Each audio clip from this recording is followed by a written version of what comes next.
Bénin, les acteurs politiques sont en conclave. Le dialogue politique initié par le chef de l'État a ouvert ses portes. Au menu des assises, la révision du code électoral et de la charte des partis politiques.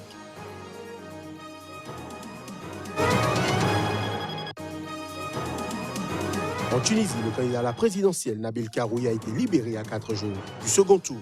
Une libération qui intervient au moment où les résultats officiels des législatives sont publiés.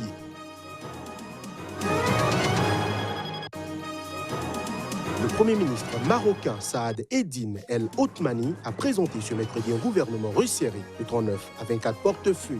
L'annonce a été faite par l'agence officielle MAP.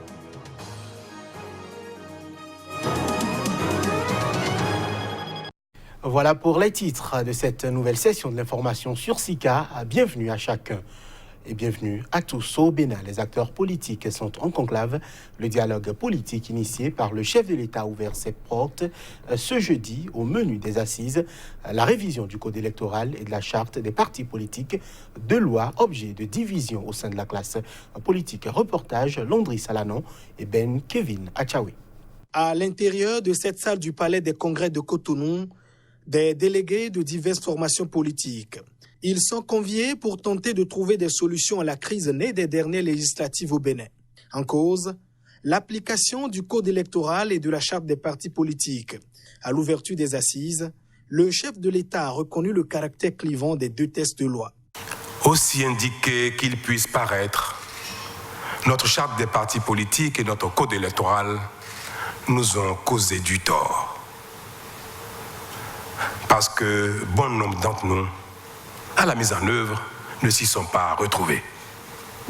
Nous nous sommes déchirés au point de compromettre notre cohésion. Alors, il faut recoller les morceaux au menu des assises, la révision des tests querellés et la recherche de mesures d'apaisement pour la paix et la cohésion nationale.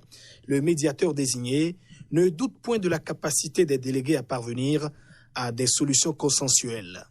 Les Béninoises et Béninoises ont toujours su écrire des pages glorieuses de leur histoire. Face à des périls menaçants et imminents, ils ont pu, contrairement à d'autres nations, trouver les moyens d'un sursaut salutaire. Nous, les héritiers de ces braves aînés qui ont fait la fierté de notre pays sur le continent africain et au-delà, devrions pouvoir mériter cet héritage en resserrant nos rangs. Ce dialogue politique est le premier qu'organise le Bénin sous le régime de Patrice Talon. Au chapitre des réactions, je vous invite à suivre à présent un extrait des propos de Paul Rompet. Il est membre du parti FCBE, un parti de l'opposition. Un propos toujours recueilli par Landry Salanon et Ben Achaoui. La FCBE a exprimé ses préoccupations par rapport à la qualité de l'organisation de ce dialogue et puis des conditions qui auraient pu favoriser une bonne cohabitation, un bon échange.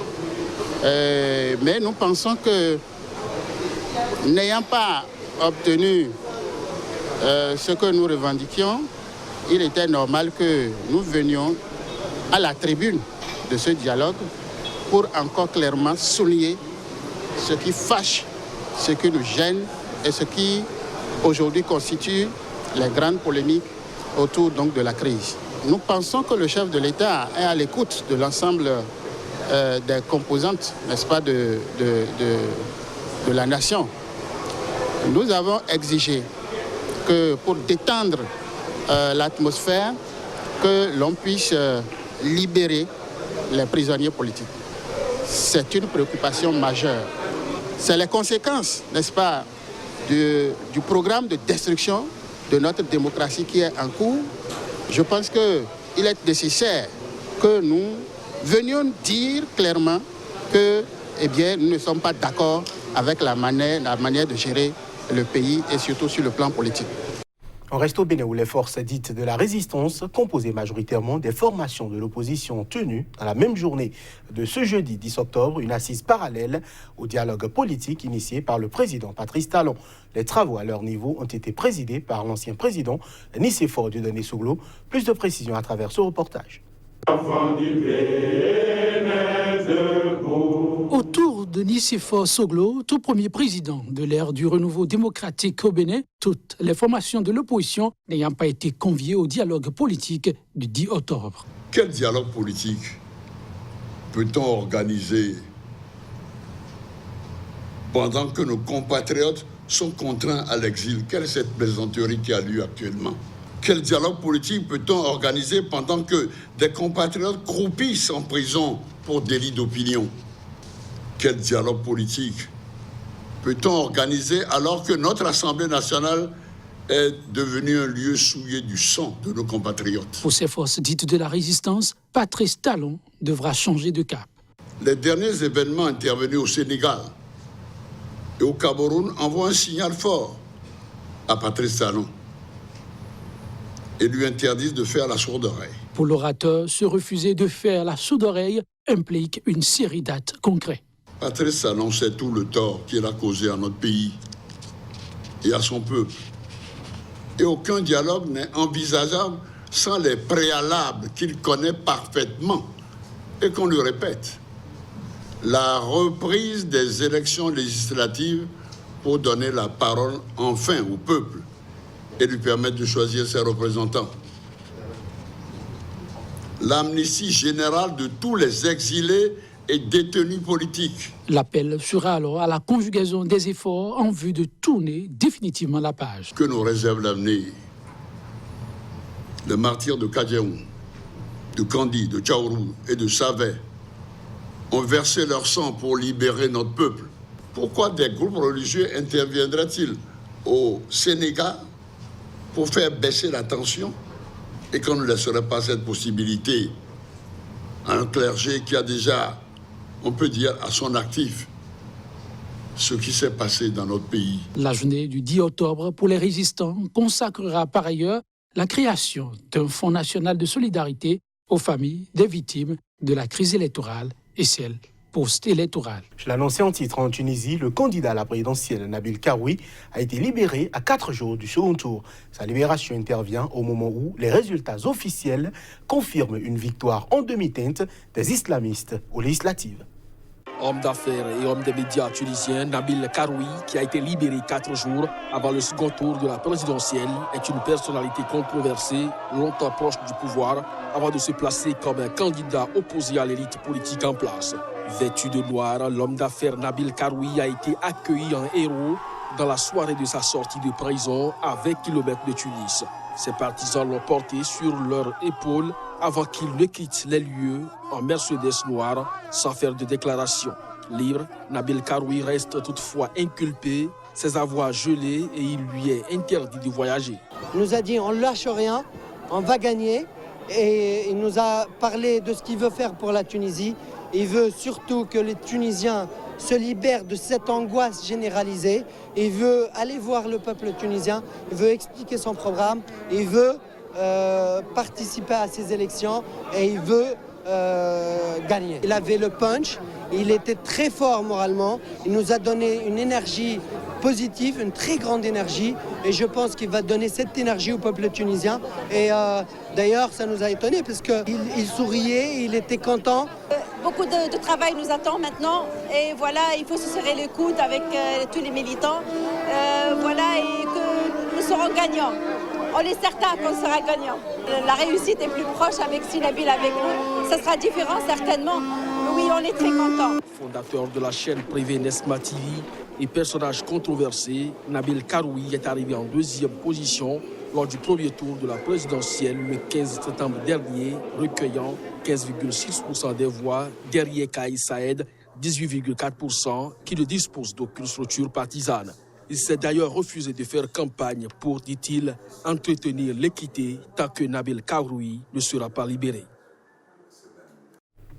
Mesdames et messieurs, cette édition se poursuit. Le Premier ministre marocain, l'islamiste Saad Eddine El Othmani, a présenté ce mercredi un gouvernement resserré de 39 à 24 portefeuilles au roi Mohamed VI. L'annonce a été faite par l'agence officielle MAP.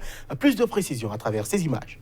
C'est le premier acte d'une nouvelle phase lancée par le souverain pour renforcer ce qui marche et corriger ce qui ne marche pas dans le pays, a commenté une source gouvernementale en soulignant que ce cabinet conçu en task force était le plus serré de l'histoire du pays. Le souverain avait annoncé ce remaniement en juillet dernier dans un discours marquant ses 20 ans de règne en promettant une étape nouvelle pour réduire les disparités créantes du pays. Le souverain de 55 ans, qui a succédé à son père Hassan II en 1999, avait souhaité du sang neuf et de nouvelles compétences pour réduire les inégalités sociales et territoriales. Alors que la croissance ralentit, les jeunes, les femmes et les régions rurales restent les grands oubliés du développement, selon les études officielles. Dans le remaniement, le seul ministère régalien à changer de main est la justice. L'intérieur, les affaires étrangères et l'économie, tout comme l'industrie et l'agriculture, gardent le même titulaire. 6 nouveaux visages font leur entrée dans ce cabinet qui compte 4 femmes, dont 3 ministres et une ministre déléguée. Le roi a présidé dans la foulée le premier conseil des ministres du gouvernement Othmani II, consacré aux grandes orientations de la loi des finances pour 2020, axé sur la réforme de l'éducation pour renforcer l'égalité des chances, la protection sociale et la régionalisation pour réduire les disparités territoriales.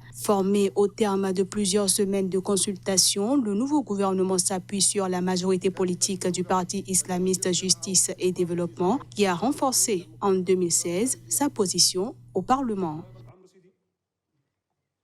Et pour finir, aux États-Unis, le président Donald Trump a estimé que la bataille autour de la procédure de destitution lancée par les élus démocrates à son encontre finirait probablement devant la Cour suprême. Il a fait ces déclarations après le refus de la Maison-Blanche de coopérer à l'enquête. Dans le cadre de leur enquête sur l'affaire ukrainienne, les élus démocrates ont officiellement réclamé à la Maison-Blanche de livrer des documents au Congrès et souhaitent entendre plusieurs responsables. Mais la Maison-Blanche a informé ce mardi que l'administration Trump ne participerait pas à l'enquête, estimant que cette dernière n'était pas légitime. Suite à ce refus de la Maison-Blanche, le président américain a déclaré depuis la Maison-Blanche que cette situation va probablement finir en un cas important pour la Cour suprême, la plus haute juridiction des États-Unis. Il s'avère que le dénonciateur est un démocrate puissant, et qu'il travaille avec un de mes opposants en tant que démocrate contre lequel je pourrais finir par me présenter. C'est une arnaque. Nous avons écrit une lettre et ça va probablement finir par être une grosse affaire à la Cour suprême. Peut-être que ça prendra beaucoup de temps, je ne sais pas. Mais le Parti républicain a été traité incroyablement mal et injustement par les démocrates. En refusant de coopérer à l'enquête en vue d'une procédure de destitution contre Donald Trump, la Maison-Blanche a plongé les États-Unis dans une situation inédite. Un affrontement historique entre le Congrès et l'exécutif qui, au-delà de la bataille juridique, provoque un duel politique explosif à l'approche des élections de 2020. Avant Donald Trump, seuls 3 présidents américains ont fait l'objet d'une procédure en vue d'une destitution. Dans une procédure de destitution aux États-Unis, la Chambre des représentants enquête puis vote une mise en accusation avant que le Sénat ne mène le procès sur la base de cette inculpation. Les républicains déplorent notamment que les démocrates de la Chambre n'aient pas organisé de vote pour marquer formellement l'ouverture de l'enquête. Et voilà qui met un terme à cette édition que nous vous remercions d'avoir suivi.